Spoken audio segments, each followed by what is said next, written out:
O te mua na whaatula watu le sua lau sunga le taitai le sauniga. Malu aua'a. Afio taitai o le Ekalesia Aoao o le Worship Center. Papea fo'i le au whainga luenga tutofi le atua. Tulona le afio ainga, paolo mangafa, ia tainane le paia o Samoa o poto. Whapea wo mai masani, ua tātou Molimauina lenei sauniga. O le taea o le manu Mālō, ma le oli sanga o le nofo ali'i o le alofa tūnoa. Ina ua taunu atu lana auauna nei, le sunga i le Aposetolo Viliamu Mafo'e. A whai ua ulufia langi o matangofie i le whaavavau. O na tangi lea o le fatu ma le ele. Mangonga le whaunga ngana. Peitai. E whaamawhanawhana ina pea i tātou i le tātou mautinoa. O le langi o le tātou numoni. Ua saunia mo le whanau o le atua. O te whaafitai atu i le Ekalesia, ai maise le whaletua i Alavina, Malu Fa'auluuluga. Ua maua se awa noa le Malu, e whai ai se Molimau ma se whaafitai i le soifua auauna o le sunga i le Aposetolo. O le taitai o le Ekalesia Worship Center i Samoa, ma le lalolagi. Awa tātou te whaaloalo i e ua te tauai. Ai mai se lava i le tūlanga taitai o Viliamu i le Ekalesia Aoao. O le lava ua wala au le atua e whaamanawa na ngā ruenga o lo ngā rue pea. O anga ia whaale Mālō. E mai tauina pea mai lea au ngā tūpulanga i lea au ngā tūpulanga, whesuia inga o luitau. E feagai mo tātou tagata, ai maise o tātou tūpulanga talabou. Sa mātauina fo'i i le tele o tausanga, whetuna inga o le soifua tāpuai, ma le whaanono manu a Samoa i le atua. O le aso mai whilinga, o le lou malona fuata. O le tarutaru fou o whesuia inga, o le ngai oi mai o le anganga o le atua, na matuai longa ai le sao o le Aposetolo Viliamu Mafo'e. E whaamalieina le ngā lala whaale anganga o tātou tagata.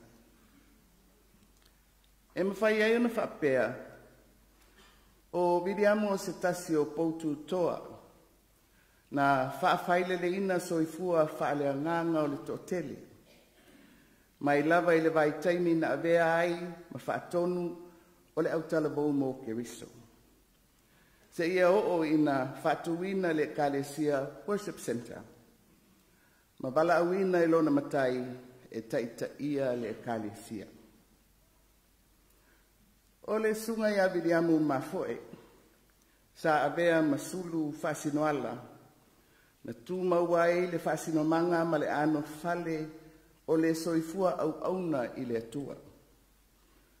O i lātou uma ia na ia o auina, ma whaaso oina. O le Molimau, ua whaatupuina le tala lenei.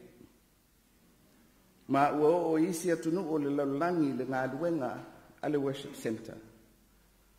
O na sa ia a pelepelea le ola tau mawhai, ma sa afi i whaatufunganga o le whaamanu Mālō ina o nganga, mo le atua malona Mālō.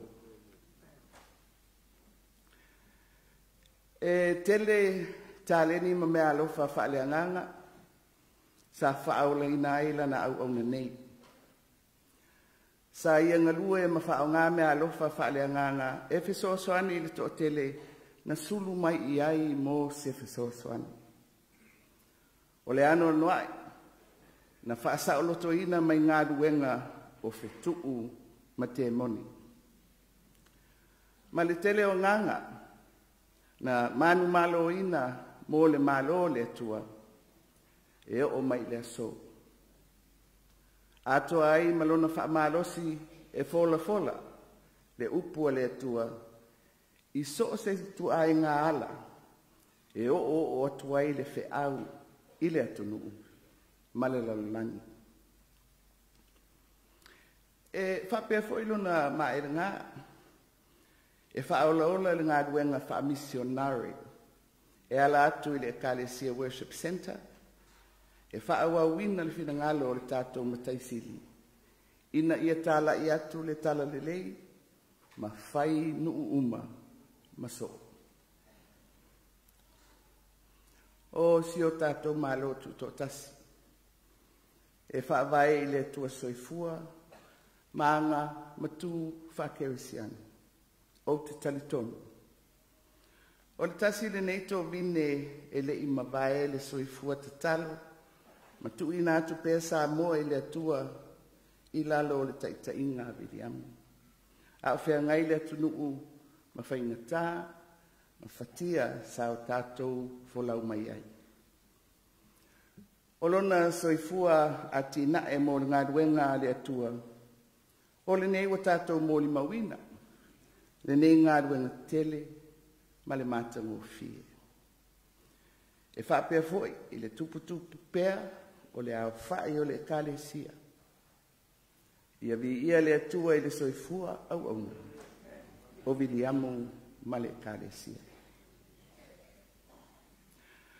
O le whaasolonga o mta ngā ruenga mwhalaputonga le Malu, e taitaia fono tatalo, i le mauta tatalo i le maunga o vaia i asolulu uma.